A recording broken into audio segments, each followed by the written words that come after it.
When it comes to quality sleep, Ashley has you covered with top mattress brands at winning prices and with special financing options available. You can snooze now and pay later. Plus, your mattress purchase helps give the gift of better sleep to children in need and U.S. Special Operations Forces. Visit your local Ashley store or shop online today and make every snooze count. Financing is subject to credit approval. See store or ashley.com for details. Dreaming of overseas adventures or connecting more deeply with family from afar? Rosetta Stone bridges the language gap. I've tried others, but Rosetta Stone's immersive lessons and voice feedback technology are game changers. Dive into 25 languages by learning intuitively, just like when you were a kid. And here's the holiday sparkle. Grab a lifetime membership now and save 50%. Gift yourself the world. Head to rosettastone.com now and save 50%.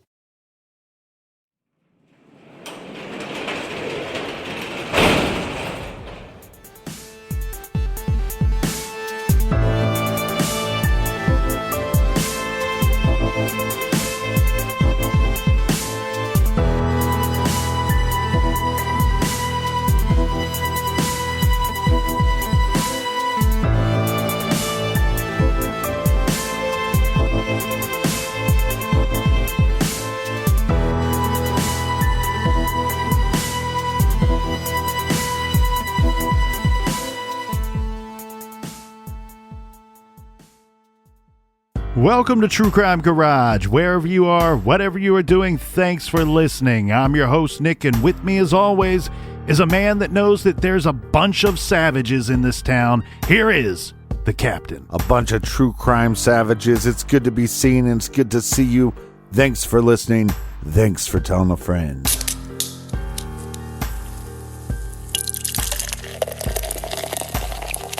This week we are drinking Zombie Dust by one of the best in the business, Three Floyds Brewing Company. This intensely hopped and gushing undead pale ale will be one's only respite after the zombie apocalypse. This pale ale is hoppy, clean, and smooth, garage grade 4.25 bottle caps out of 5. And let's give some cheers to our friends who helped us out with this week's beer run. A big cheers to these savages right here. First up, cheers to Jessica in Reeds Spring, Missouri. And a big we like your jib to Christy in Oregon City, Oregon. How about a little please and thank you to our friend Amy down in Bulldog Country, Mississippi. And a big shout out to Crystal in Cookeville, Tennessee. All right, Captain, here we go. We have a big cheers to Laura B. in Newark, Delaware. And last but certainly not least, we have our friend Kelly in Rancho Cordova, California. Thank you to everyone that helped us out with this week's beer fund. Yeah, say it with me, BWERRUN, beer run. For all of our old episodes, check us out everywhere. And if you need more True Crime Garage in your earballs, check out our bonus show on Stitcher Premium. It's called Off the Record, and that is enough of the business. All right, everybody, gather around, grab a chair, grab a beer. Let's talk some true crime.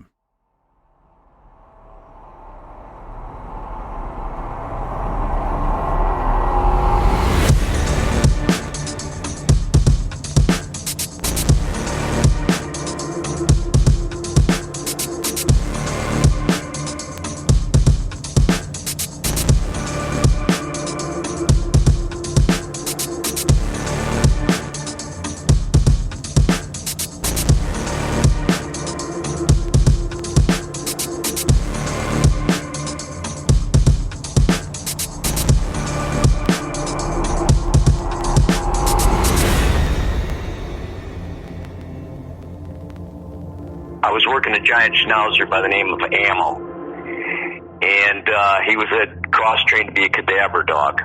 I was contacted by the Hammond Police Department, and they took me to a house, and they said that they had a suspect, and they had several missing children in the area, missing boys in the area, and they wanted to know if my dog could go into the basement of this house and conduct a search for him. Mm-hmm. So I put the dog into the basement and gave him this command to search. And he went to a corner of the house, in the back corner of the basement, he was trained to do what's called an aggressive response, which is to scratch. Yeah, like he's digging. Yeah. And he didn't do that. He went to the far corner of the house and just stood there and barked. So I pulled him back out and I redirected him again to do a search, and he went back to that corner and did nothing but bark. So I told the Hammond detective he's not trained to do that. He's trained to give an aggressive response. However, prudence would dictate we better bust up some concrete here and take a look, because there's a reason why the dog won't leave this spot. So I cleared the area, and about a week later I was contacted by the Hammond police to come back again. Went back to the exact same residence, and what they had done is they had taken a drill and tried to drill through the concrete. And they discovered that they went down about 10 inches, and there was they was still solid concrete. So they went back to the other side of the basement and did the same thing, started a borehole there, went down about 6-8 inches, and gave up. So they asked me to send the dog again, so I did. And this time the dog went to the hole it would have been the southwest corner, and he started scratching very aggressively. So I pulled him off, and the detective told me, he said, "Man, I didn't get that on videotape. Can you do it again?" And I said, "Sure." So I got the dog back. He got the videotape up. I sent the dog, and the dog, instead of going back to that hole, went to the other hole, which would have been about halfway along the west wall, and started scratching there. So they got that on videotape. So after that, I told them that they have to break up the concrete now. That we've got an aggressive response. So I cleared, and I don't know, about 3 days later, 4 days later, they contacted me again and sent me back to the same house. Huh. This time when I got there, they had a concrete expert who had determined that this guy whoever the guy was who put this concrete in the basement, had used bags, and this was David Maust. And he had to use like some phenomenal amount, like 80 bags of concrete or some phenomenal amount. They also brought in a forensic entomologist who found evidence of coffin flies in the spider webs in the basement. Coffin flies are a species of fly that's indicative of rotting flesh, but it doesn't have to be human. It could be chickens, pigs, beef, anything like that. But they did find evidence of coffin flies in the spider webs in the basement. Okay. They also brought in a pathologist out of Indianapolis. And what they had done is they determined that all across the back of the basement, the concrete was 16 to 18 inches thick. So they moved out to where they could get a little bit. The concrete was thinner where the older concrete was, which was only several inches. And they broke a hole probably about a circle about as big as a garbage can. Okay. And they had me send the dog. Well, as soon as I sent the dog dove into the hole and started throwing dirt like crazy, digging very aggressively. So we pulled him out of the hole. And once I got him out, then the pathologist knelt down and started feeling underneath into the dirt, and he said what feels like a human knee joint encased in a plastic bag. So they broke up the concrete on the southwest end, and they discovered 2 bodies there that were wrapped in plastic and buried under 16 to 18 inches of concrete. They then went to the west end, the north end of the west wall, where the dog had made the second alert on the different hole, and they broke that one up, and they discovered the third body. The third body was this guy had apparently had to fill a bathtub full of a blue lead-based paint, and he had just had to continually dunk this body in this blue lead-based paint because the body was completely encased in paint about a half-inch thick. And then it was wrapped in plastic also. I don't know, maybe that was something to try and keep the smell down. I have no idea what the paint was for. And I do remember that they found, when they did x-rays, they found things inserted in the body through the rectum, like bottles or coat hangers or something. I don't recall exactly what. And up in the room, they did discover a map with X's on it where he had, we don't know, but assume that he'd gone to various places across the country on his way up from Texas. And these X's, we don't know what they meant.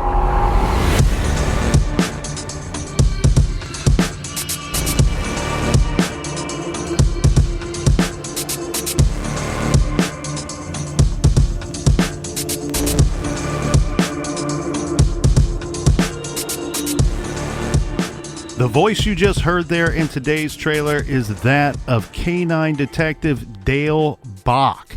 As you heard, he was brought in to help a local law enforcement agency in Hammond, Indiana, to have his K-9 search a home, more specifically the basement of an apartment. In this particular situation, the K-9 is acting in a cadaver search role, brought in because the search for some missing teens led a Hammond Police Department detective to that apartment. So how exactly did we end up here in the basement of an apartment in Northwest Indiana? Well, the investigation started on September 10th, 2003, when the phone rang at the police department in Hammond, Indiana. A woman named Lynn Smith reported her 16-year-old son, James Regani, was missing. And I apologize if I did not pronounce that correctly. It's Regani or Regani, I believe. Oddly enough, another mother, Holly Gilkinson, had also called and reported that her son, too, was missing. Her son is 13-year-old Michael Dennis. He had not come home the night before. Okay, we have two missing teens here, Captain. A guy, James, 16, another guy, Michael, he's 13. Most of the time, what this is going to say to small town police is, well, we have a situation where a teenage boy got fed up at home, or maybe he's super rebellious and decided to run off for a little bit. Yeah, or he stayed over at a friend's house and forgot to tell his parents. The problem with this situation is we have runaway notes that were left for the family to find. The other problem that we have for law enforcement is, look, they're no dummies. They're going, wait a second. Two kids run away on the same day. These two kids were friends. And from what I could find, there was no mention of, oh, I'm running away with James or I'm running away with Michael. Right, but that's a possibility that law enforcement has to look at. Of course. They're going to look at that situation, and they're also going to wonder if, in fact, these two were runaways. As said, the boys' parents produced runaway notes from their sons, which said that they had run off, but these notes were very vague about where they were going. There were a few different places listed in these short notes. Some people say runaway letters. I've reviewed some of these. These are very short notes. The Regani parents also received a voicemail from a phone number that was later traced back to a rest area off of I-65 near Roselawn. I do not have any details about what that voicemail was or who they believe the voice was. I have to believe, Captain, that the voicemail came from their son, or else it would have been highly suspicious from the get. Right. Now, these notes, we said they were vague. Well, they were. So the notes were simple. They were as such. I'm tired with the way things are at home. I'm leaving. I'm heading to Chicago. Chi-town. One note said, I'm moving out to either California or maybe Washington State. Haven't decided yet. I'll come back when I turn 18. So when you get your freedom, you're going to come back? Well, if you are to believe that these kids ran away, they're leaving the notes to make sure mom and dad don't think that they're dead and murdered. Right. That they're showing enough care for their parents to let them know, hey, I took off. Here's the reasons why, and here's some places that I might go. One of the notes said that they were going to Texas. The weird thing here, Captain, is I do not know how many notes were in the possession of the parents when they made the calls that their sons were missing to begin with. Right. But what I do know happened was there were multiple notes left by both boys, short little notes that they seem to like kind of hide around their homes. Like an Easter egg hunt. That, mom would find one and then maybe a couple days later find another one. That's very strange. Very strange. And then second of all, for sake of confusion. Do you know if these were like actual like full pages or? Again, these were very short notes, maybe a paragraph, a couple sentences at best. But what I found incredibly strange, and I'm sure this weirded out the parents big time, is let's say that James left 3 different notes for his parents to find, or that Michael left 3 different notes for his parents to find. So to save everyone the confusion, we'll just say runaway notes A, B, and C, right? In each situation. Well, when mom would find runaway note A, it would say, hey, I've been fed up. I can't take it at home. I don't like school. Maybe I'm going to Chicago.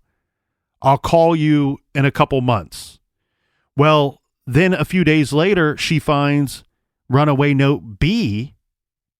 It kind of contradicts everything that was said in runaway note A, where it's, the next note may say, hey, I've got a job out on the West Coast all lined up. I'm running away out there, and I'll reach out to you when I turn 18, or I'll come back when I turn 18. So this is going to be weird. 1, for the parents, they got to be highly alarmed, and 2, for law enforcement, because if you are going to try to figure out where these boys went, especially a situation with the 13-year-old Michael Dennis. Well, law enforcement knows that these guys know each other. So I think once you find multiple notes at one location and then you find multiple notes at the other location, then you go, hey, these are connected somehow. Right. And so then you now have to determine, 1, did either of these boys go where they said they were going, which there was communication sent from the Hammond PD out to these other jurisdictions. But again, it's very vague. You can't just, it's not easy to reach out to every jurisdiction in California or Washington State and say, hey, do you got anybody that matches this description running around there? Right. But we also don't know if the locations match up with each other. What will be easier for the Hammond Police Department to determine is, are these boys still in the area for any reason at all? When kids are not getting along with parents, they say that they're running away. The first people you want to talk to in your investigation are these kids' friends, because kids tell their friends more than they tell mom and dad. So police start asking around, trying to determine whether these 2 boys were in fact runaways, or if something maybe happened to them, or if they were still in the area. They came across some kids who were buddies with the 2 missing boys. They told them that Michael and James spent some time hanging around with an older guy in the neighborhood that summer. This was a guy known as Crazy Dave. Locally in the neighborhood, he's known as Crazy Dave. So not someone you want to hear your kids are hanging out with if you're parents of Dennis or Michael. Yeah, and is he like really crazy and spells it with a K? What they are able to determine is these kids are hanging out with this dude named Crazy Dave. Of course, detectives want to figure out who the hell is Crazy Dave. They start asking around, and they learn that Crazy Dave's real name was David Edward Maust. Michael Dennis had met Maust at a community pool that summer. Oh, my God. No kid should ever meet an adult at a pool. Well, yes, weird. But the other thing that we need to teach our kids, even and remind our teenagers, is there's no reason for adults and children to be friends. There's no reason for adults and children for adults to give gifts to children. There's no reason for adults to ask help from a child. There's no reason for adults to ask a child to keep a secret. These are all huge red flags. Now, if we're talking about somebody that's friends with mom and dad, there are some ways to get around that. But in this specific situation, get around that, it makes it seem like the person's trying to do something bad. Now, there's plenty of people that are become mentors to, younger. But that's kids. All stuff that you should share with mom and dad. Right. This isn't things that you should keep from your parents. If an adult is a friend with a child, or asking a child for help, asking a child to keep a secret, or giving them gifts, that needs to be shared with mom and dad, because that's not something that should happen. It's not something that's normal. Right. So what we have here is now detectives are going to return to the families of these missing boys and say, hey, look, this is what we've come up with so far. Some of the other kids have said that they may have been hanging out with this older guy that we know as Crazy Dave, and we've now figured out his real name is David Edward Maust. He spells crazy with a K. And Michael Dennis's mom, Holly, confirmed that her son did spend a lot of time with Maust. She was aware of this, saying that her son spent time with him, and on one occasion he came home with a pair of new shoes that he said Dave gave to him. And another time he came home with some stereo equipment. Maybe she was hopeful that it was like a Daniel's son, Mr. Miyagi type relationship. Like they're just sitting around learning karate. So these detectives learned that the boys liked to hang out at Maust's apartment. This was on the second floor of a house located at 4933 Ash Street in Hammond, Indiana. The people they spoke to said that they had been there 6 or 7 times, that the boys had been there about 6 or 7 times. These other teenagers are telling police that Maust would give them beer, cigarettes, and money. You know, other teenagers had gone to this guy's apartment. Detectives ran David Maust's name through the system and discovered that he had a record. Surprise, surprise. So they decided to pay a little visit to Mr. Crazy Dave Maust and stop by his apartment.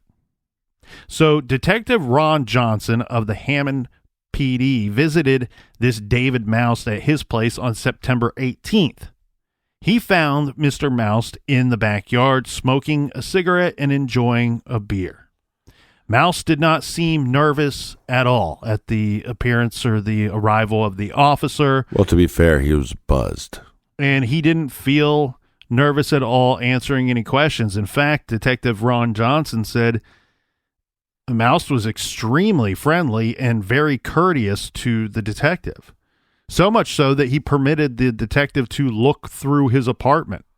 You know, a guy shows up with no warrant. He says, sure, I got nothing to hide. I can answer all your questions. Go ahead and look through my apartment.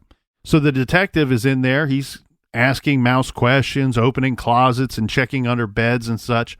But there was no sign of either of the missing boys at the apartment. Well, if you take a look at David, he looks like if you take Nick Nolte and the Ultimate Warrior had a baby that came out a little disheveled, maybe drinks too much, smokes too much. How could that baby not come out disheveled? Right, that's what he looks like, though. So, nevertheless, police... Fat neck. He has a big fat neck, too. Police remain suspicious of David Maust, who had just finished parole for a previous crime. And Detective Johnson says he was... Even though this guy was nice, answered all of his questions and such, he said, I was suspicious of him right away. And this is a judge a book by its cover situation because the detective says straight out, Maust was, quote, different. And that boy is different. When asked later, well, what do you mean by different? He says, if you would have seen him, you would have said he's different. Yeah, he almost looks like he's stuck in the 80s. Well, police staked out his place, hoping to see some sign of these missing boys, right? That maybe they're coming back and returning to his apartment. Maybe they're just running around, having a good time, and this is somebody that they could either crash with on occasion or go back to his apartment to party. Yeah, that makes sense. They contacted the other jurisdictions that had been mentioned in the runaway notes. We already discussed the complications with that, asking if anybody had seen these missing boys. Now you have a situation where you probably are believing that the two boys left together. So that helps you a little bit when you reach out. You're not just looking for one teenage boy. You're looking for two teenage boys at this point, which may be a little easier. Meanwhile, local prosecutors, I love when people do good work. I love when people say, you know what, we're going to do our jobs. We have a service, a community to take care of and to protect. This guy, even if he doesn't know anything about these runaway boys, he's a problem.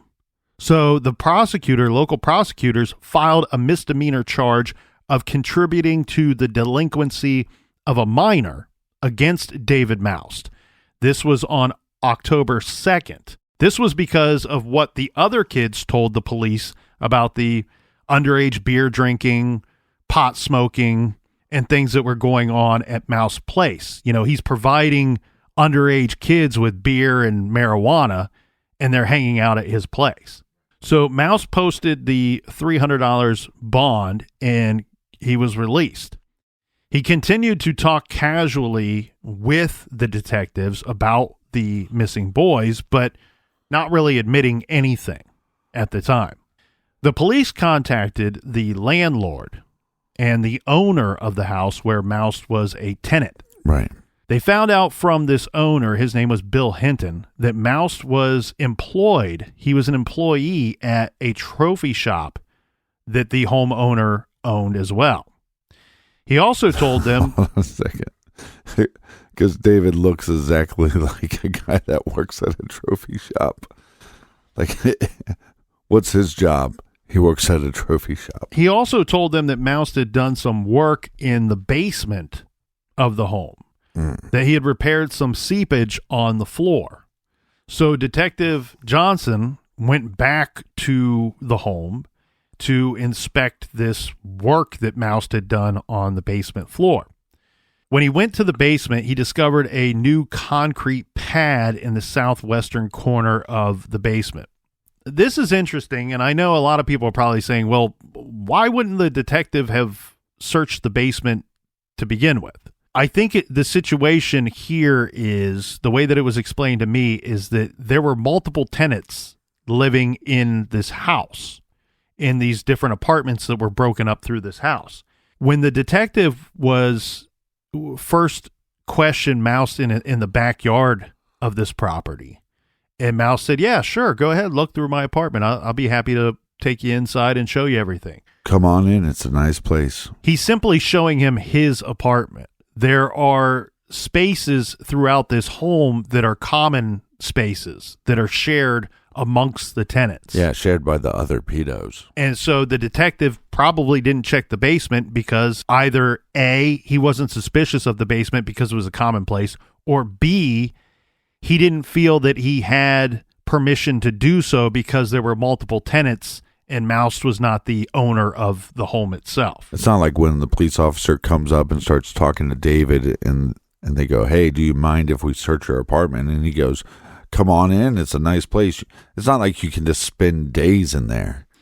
Well, not only that, I was having this discussion with somebody a week or so ago and had to point out that a really good detective and a really good officer, especially if they're in a situation where they're suspicious of the individual that they're talking with or suspicious of a crime scene or potential crime scene, right? A good detective and a good police officer is always working with the knowledge of knowing that the most important thing here is that I secure a conviction, that whatever my actions are will later hold up in a court of law. And so if I step over the line at any point and this guy is my guy, like I believe him to be, well, I might run the risk of losing that conviction in the court of law. So what good have I done? None. With the permission from the homeowner, now Detective Johnson is in the basement and he's checking out this new concrete pad that was poured in the southwestern corner of the basement.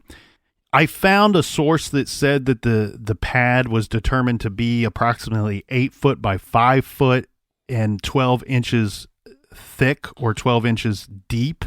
And the homeowner did consent to not just a quick look-see at the basement, but he also consented to a detailed search of the basement as well. And this comes about because Detective Johnson says, look, I was down there in this area. It would be very common in this area of the state of Indiana. It would be very common for people to repair their basements in this way, to pour additional concrete.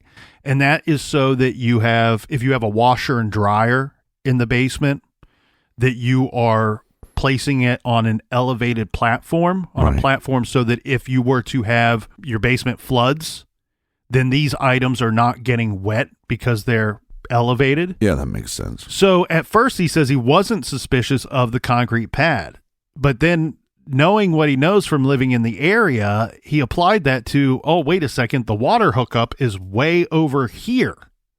So if that was the purpose of this concrete pad, it made no sense at all because you would want to create that platform as close as you could to the water hookup.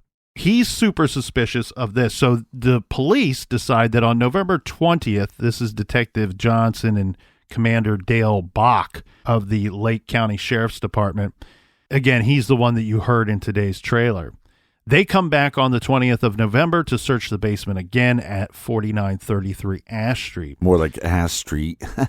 This is with the trained cadaver dog. Now, the dog showed considerable interest in the one end of the basement, and this is the corner with the concrete pad.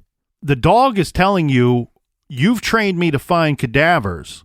Yeah. I'm telling you, I believe that there's a dead body underneath this concrete in this corner of this basement. Well, like you said, with this canine unit, like he's trained to be a cadaver dog, but he's also trained to search for people's scents. So I wonder if they thought maybe he was confused. Well, every canine unit is different. It all goes to training. Some have the ability to be trained in different areas. Some don't. I don't know the specifics of this particular dog, but in this situation, we do know he's being used to find a cadaver. He's not being brought in there to find a missing person.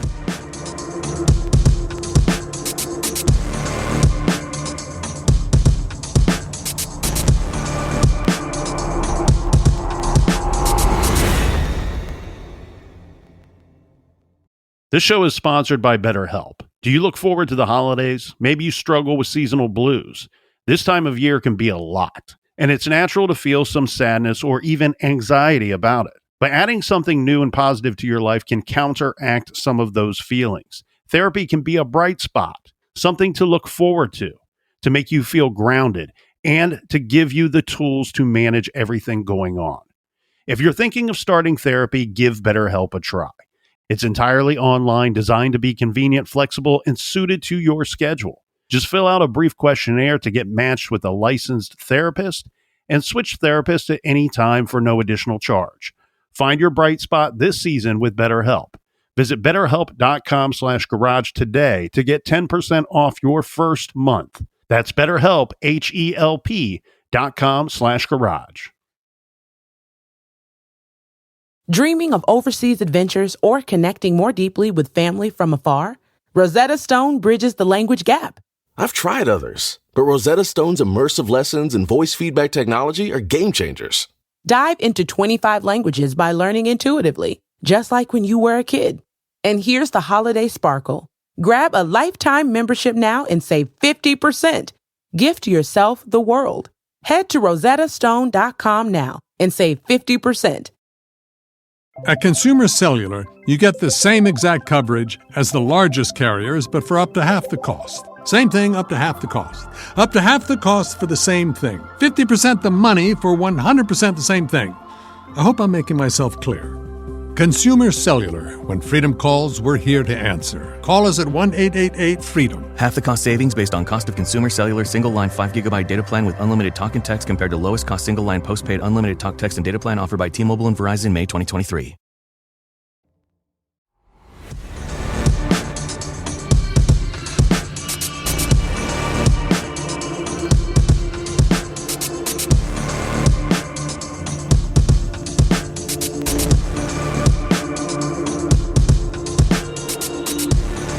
All right, we're back. Cheers, everybody. Cheers to you, Colonel. He's back. I'm back. Everybody's back. Everyone's in the face. All right. The dog, again, the canine officer showing considerable amounts of signs that, hey, he's detecting something underneath the concrete in the corner of this basement. Yeah, but he's not acting as normal, right? Right. He's trained to give a very aggressive response to when he's hitting on something. And that's not the response he's giving here. You have to wonder if, in fact, if the canine unit, if the officer is correct.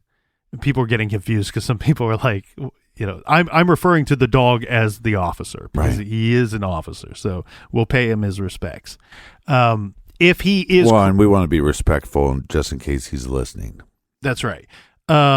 just in case he's listening. Got him. But if in fact the canine officer is correct that there is something underneath that concrete, I don't know this particular dog. I do not know the training. Is he giving a different response because it's a feint? Right. Is the detection feint? I think we can just move past that, because whatever the dog was doing to indicate that there was something there and that they should do further searching of this area, it was enough for them to bring in technicians. And they're going to drill some sample holes in the pad. You don't want to go in there and jackhammer the whole thing up if you don't have to. You can just drill some holes and see if there's anything down there. This portion of the search was conducted on December 5th. When they drilled holes into this concrete pad, Captain, coffin flies flew out of these holes. Coffin flies. Coffin flies are indicative of there being a decaying body. Now, it doesn't have to be human. It can be animal or something else. But they would not be there if there was nothing for them to be, this is pretty gross, living off of. Mm-hmm. So on December 9th, after... Hold on 1 second. Let me finish my lunch. Now the police have probable cause to tear up the place, right? So on December 9th, just 4 days later, police brought in equipment to take up the concrete pad or concrete slab. Very quickly into this search, they found 2 bodies. Which is 2 more bodies than are supposed to be there. They were able to determine almost immediately that the bodies were that of teenagers or young men. Right. These 2 bodies that were found were wrapped in plastic and tied with cord and tape. But 1 second, I mean, we have to applaud the officer, both officers. I guess the dog is officer. But you have to applaud where your dog is trained to make a certain reaction. He doesn't react like he's supposed to. Gives you a odd reading, but you go, hey, better safe than sorry, right? Mm-hmm. Might as well dig this up. And yes, yeah, nobody wants to find anything, but at the end of the day, when you have these missing kids, you're trying to find answers. So right away, you're looking for 2 missing teens, and you find the bodies of what you can determine to be either teenage boys or young men. Right. So when you think about it, Captain, these other teens, the ones that told police and detectives that these kids were hanging out with some guy named Crazy Dave, with a K. These other kids were, in fact, quite lucky that they did not end up killed. Yeah. These were teens that hung out with this Crazy Dave as well, or at least one had been to his apartment. These kids knew about Crazy Dave, knew about the activities going on at Dave's apartment with him providing alcohol and such to the teens. One of the teens in particular says that he was with James and Michael on what is believed to be the last night that the 2 were alive. He told the detective that he went with James and Michael to Dave Maust's apartment, and he left at some point in the night. And he said that when he left, James and Michael stayed there, and they were alive, of course, when he left the apartment. So immediately we have Dave Maust, who we need to arrest this man. So he was, in fact, arrested on that same day. This is, again, December 9th, 2003. They pick him up while he's riding his bicycle home from work. But here's the troubling part. I think finding the 2 bodies in the basement's the troubling part. But riding a bike to work is kind of rich man, poor man. Rich man uses it for exercise. Poor man uses it as a vehicle. Look, nothing against this Hinton character, but I can't imagine that the job at the trophy shop pays very well, and he's living in a rundown apartment. This is not a guy that's riding a bicycle for exercise. Yeah, but you could always use the line when women came in, like, why do you work at the trophy store? I'm looking for my trophy wife. But here's the troubling thing, Captain. You mean that 2 dead teenage bodies buried in concrete is not troubling enough? It is not. Oh. The troubling part here is the 2 that were found in the basement were identified via dental records. One was the missing Michael Dennis that we were looking for, as anyone would expect, but the other was identified as 19-year-old Nick James. Oh. So not the other kid that they were looking for. No. Nick had been missing since May of 2003. This is December of 2003 when they find the bodies. The more you study true crime, the more you just see similarities in so many things. Look at the type of victim is teenage boys. Gacy would put them in the crawl space. This guy seems to just be putting them into concrete. Nick had been missing since May of 2003. He, in fact, worked at the Trophies R Us shop with David Maust. And Nick was reported missing by his girlfriend. But you said Nick was 19? Correct. Because you'd think, okay, look, law enforcement has 2 missing kids. That you'd think that they would go, oh, yeah, there's also another missing kid from the trophy shop. Oh, they hang out with Crazy Dave. Where does Crazy Dave work? The trophy shop. You'd think they'd be putting this all together. But but what I'm saying is maybe they didn't put it together in that manner because he was 19. Right. That's where my head went immediately. But the other thing, too, is maybe they did put it together. It's just now you're looking for a 19-year-old as well. I don't know that you're announcing that to anyone when you're surveilling David Maust. So Paul Goddard was Nick James's best friend, the 19-year-old that was found in the basement. He said that the two of them spent a lot of time with David Maust. And he said that David was generous, giving them cash and beer, and said, quote, he never asked for anything. I just thought that he, David, was being a nice guy. This is what Paul told the Munster, Indiana Times newspaper. Yeah, he only asked for hand jobs. So then police excavated a third body. It was proved to be James Regani, the other missing teen. Now, the cause of death for the 3 victims, this is per the Times again, quote, Lake County Coroner David Pastrick said he had not ruled out suffocation and strangulation as a cause of death for Regani and for Dennis, the 2 that police initially started off looking for. Right. They said that Nick James died of blunt force trauma to the skull. David Maust was charged with 3 counts of murder. They also charged him for having a fat neck. The Hammond neighborhood went into an uproar over this Crazy Dave guy, right? Because David Maust is living in their small town, and unbeknownst to them, he's living there. But the reason why they're in an uproar is it turned out that David Maust had a very serious criminal record. Right. In fact, he was a twice convicted murderer living in their neighborhood. Wait. He's been convicted twice of murder. Correct. And he lives in an apartment with other people and has the stellar job at the trophy shop. Yeah, this highly desirable job.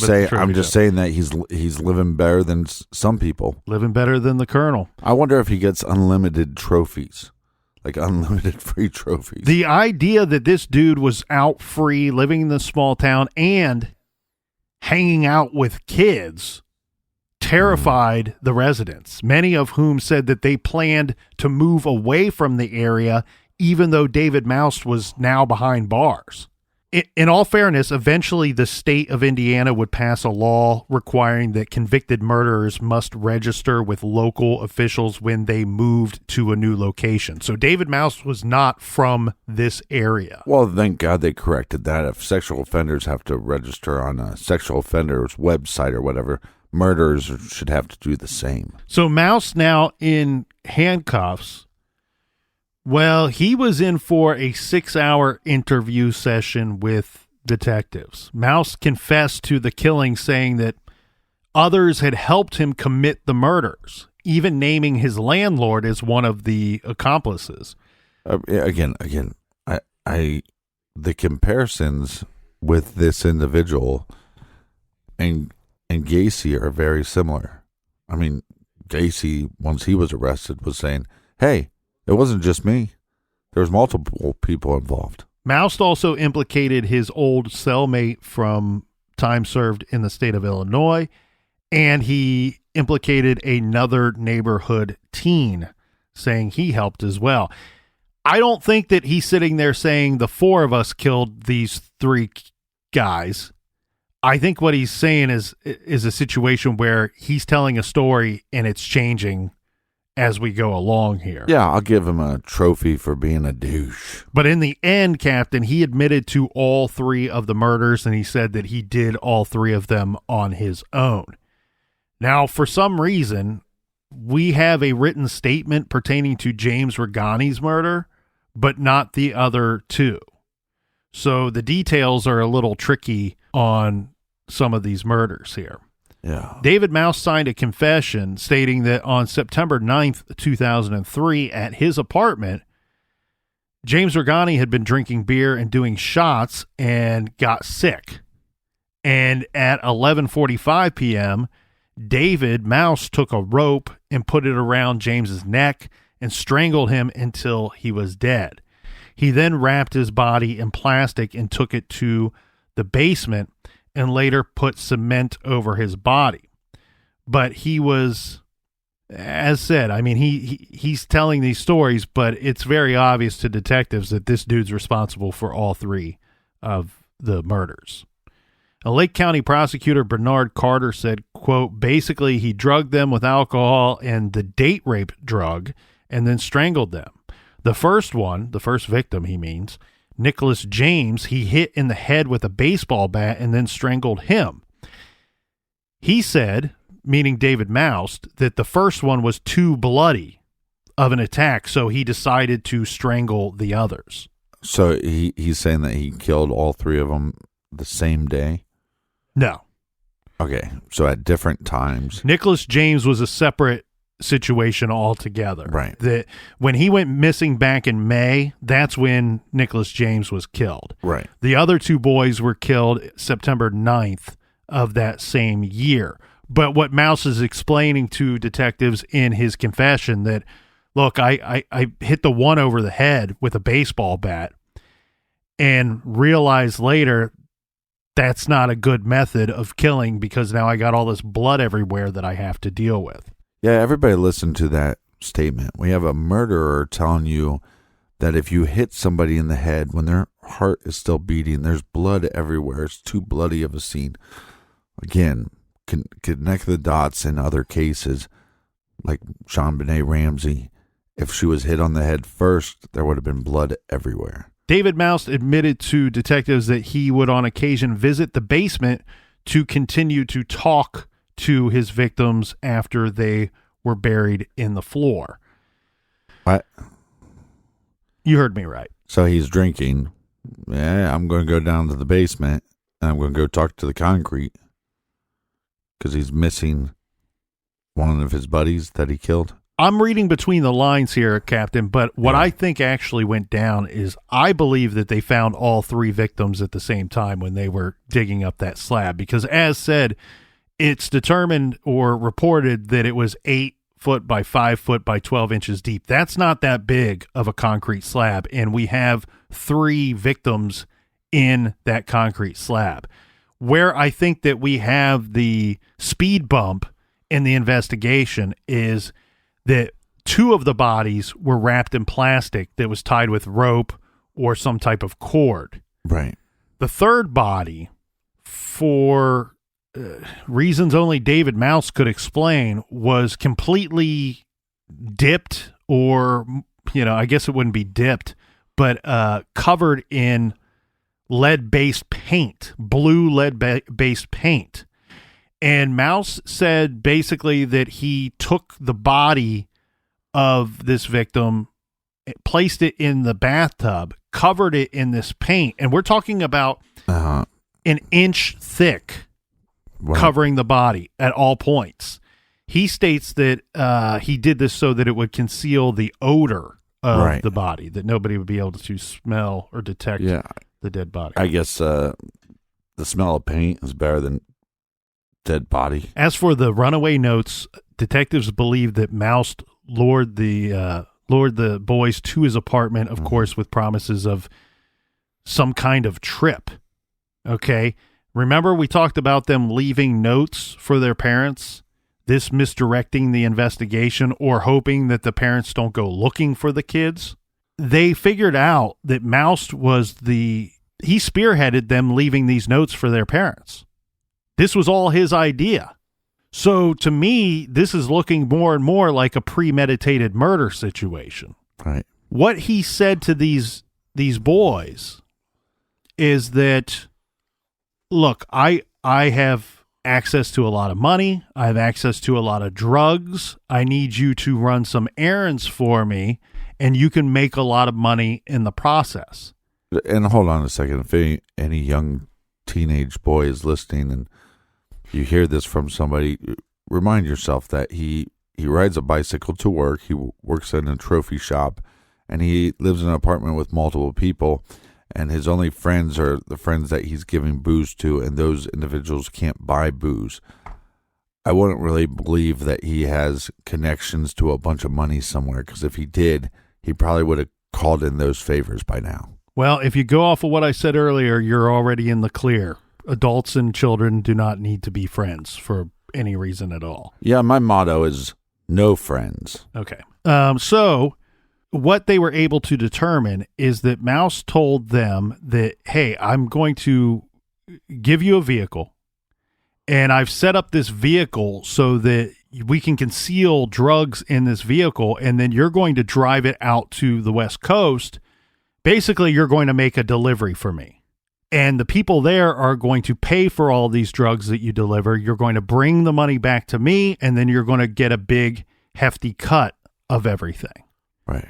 And this is how he enticed them and talked them into leaving these notes for their parents. So this was all very much planned out on his end, and even planned out by the kids themselves, because they go over there thinking, all right, well, we're friends with this guy. We're going to go on this trip. Yeah, it's kind of sophisticated for such a disheveled individual. The other interesting thing, too, is that he told investigators that he took the two boys with him to breakfast at the Roselawn truck stop on September 9th. Classy. And they were talking more about the trip at this breakfast. So you can piece this together. This is where that voicemail came from. Right. This is the same location that they traced it back to. So while they're there, he had him so convinced that he had one of the kids call home and leave a voicemail at that time. So we have 3 bodies, and we know that David was in prison before for 2 other killings. Mm-hmm. So we have a total of 5 victims. Correct. I still don't understand how he got out of prison. Well, that's a great segue, because that's what I'm getting to right here.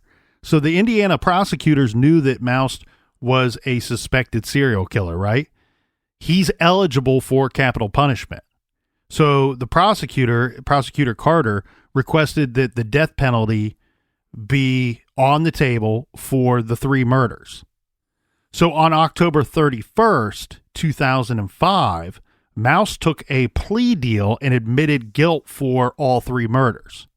So Crazy Dave Maust was sentenced in December of 2005 to 3 consecutive life sentences without the possibility of parole.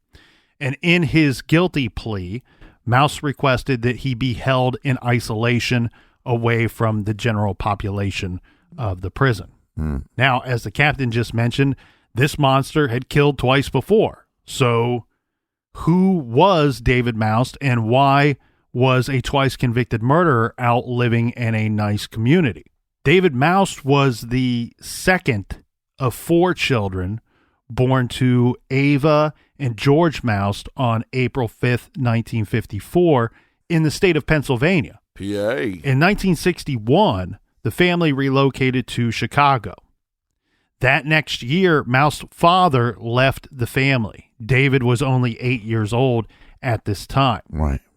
There's a lot of uncertainty about Maust's early life and exactly how screwed up it was, So he how was, screwed up he was. Right. So he was 8 when his father leaves, but do we have any indication that there was physical abuse or sexual abuse or verbal abuse? That we don't know of as far as the ages from ages 0 to 8.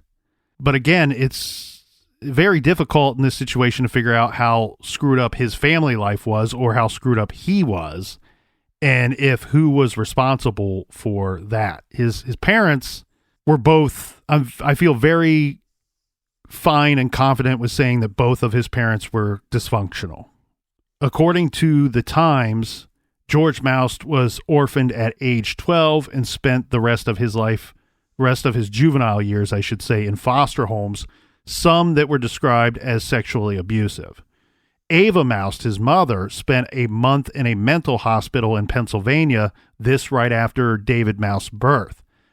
Hospital records describe her as, quote, psychotic. Her upbringing took place on a Georgia farm and has been reported as miserable and depraved, according to her son's later defense team in court writings.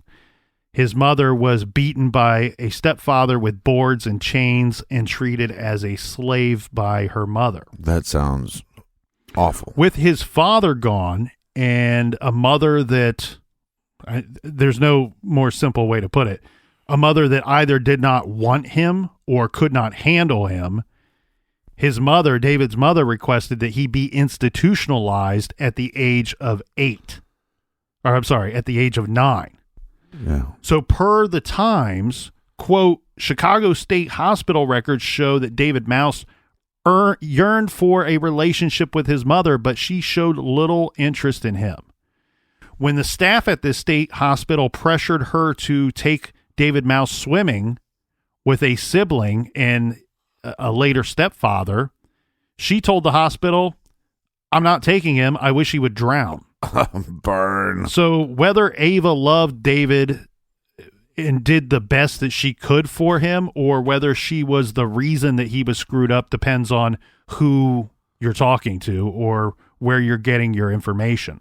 Because Ava, his mother, gave a lot of interviews over the years, and in some, she says that David Maust was a pretty good kid and that she loved him. She told the Chicago Tribune that she loved her kid, and says that when David's father left the family, David started acting out. Things got bad pretty quickly. His little brother, Jeffrey, recalls David Maust beating a squirrel to death with a bat in front of his younger siblings. There's also a report that David Maust, as a little kid, set his 3-year-old brother's crib on fire and tried to drown him in the park. Maybe when your kid does that, you just lock him in a cage and forget about it. It's a very difficult situation, Captain, because, as said, was he the actual problem, or was his childhood that was not carved out by him the actual problem? Yeah, it's the chicken or the egg.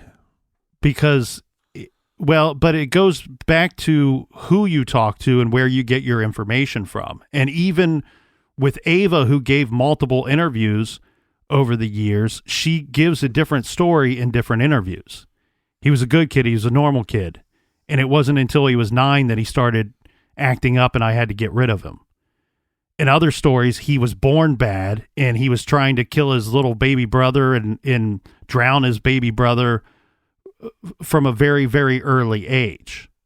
It's not both. It's one or the other. Yeah, I don't think she's going to award anytime soon for Mother of the Year.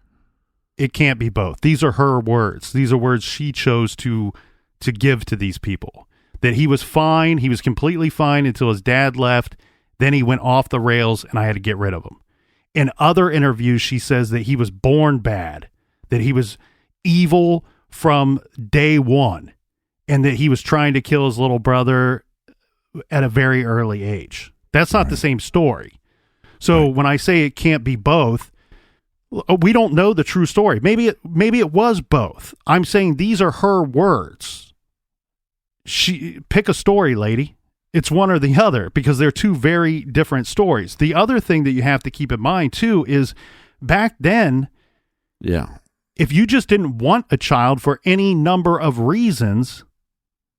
you could institutionalize him. I'm glad that wasn't around when I was a kid. I wouldn't say it was a common thing, but it was not. It wasn't that unheard of. Yeah. And the reason why I question some of this is that we have look, he at 9 years old, David Maust is sent to the Cook County Mental Institution. And he describes this location as, he called it the snake pit. And the situation was this, that he's in this state institution or the county mental institution. There was another child that was there at the same time as David that would be dropped off in the summer months and then picked up by mom and dad at the end of summer. Yeah. And what's believed is that they simply dropped him off, said the kid's crazy and dangerous and we can't handle him, so that they could vacation or not have to deal with this kid when he's not in school. Wow. People do this. I know it's sad, but and it's something, that nobody wants to talk about. But what kind of people do this? Pieces of shit. But it's very possible that his mother was a piece of shit and decided, for whatever reason, willy-nilly or something very serious, that she didn't want her son. We have Look, we have the statement from the hospital that when they were trying to encourage mom to spend time with her son that was institutionalized, on one occasion, she's taking her current family on a swimming trip. And when asked by the hospital, well, why wouldn't you check David out and take him with you? She says, I don't want to be around him. I wish he would drown. That's not the response of a loving, caring parent. The other thing that's weird, and we do know that some of these types, Captain, behave a different way in a very structured environment where there's set rules, and we can imagine that that's probably what was going on when young David was institutionalized by his mother. But we also have his time spent there is well documented. So these reports say that David Maust had no incidents of serious misbehavior during his years at the hospital. He has no documented incidents of lying, stealing, or out of control behavior. All stuff that his mother reported to the hospital as the basis for committing her son. The hospital described David as generally described David in their reports as an appealing, sensitive, and reliable child, but he was deeply disturbed by his parents' rejection. Yeah, you think? And preoccupied with the threat of abandonment. His father left the family when he was just 8, and then his mother drops him off and has him institutionalized at the age of 9. When his mother was asked to be specific about the trouble she claimed David Maust caused during his occasional home visits, she became evasive and stated that, quote, she just doesn't want him at home.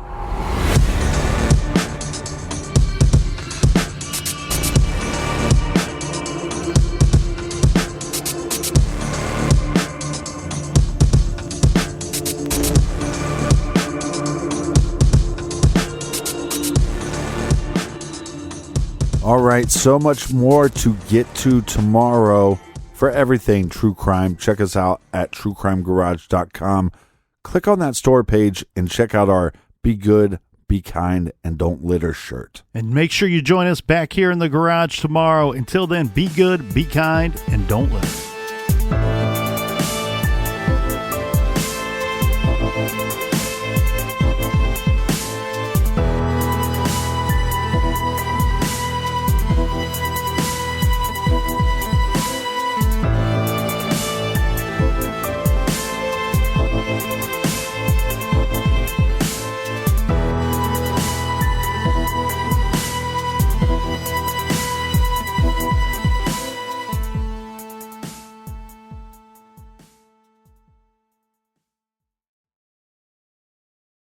You can live out your MasterChef dreams when you find a professional on Angie to tackle your dream kitchen remodel.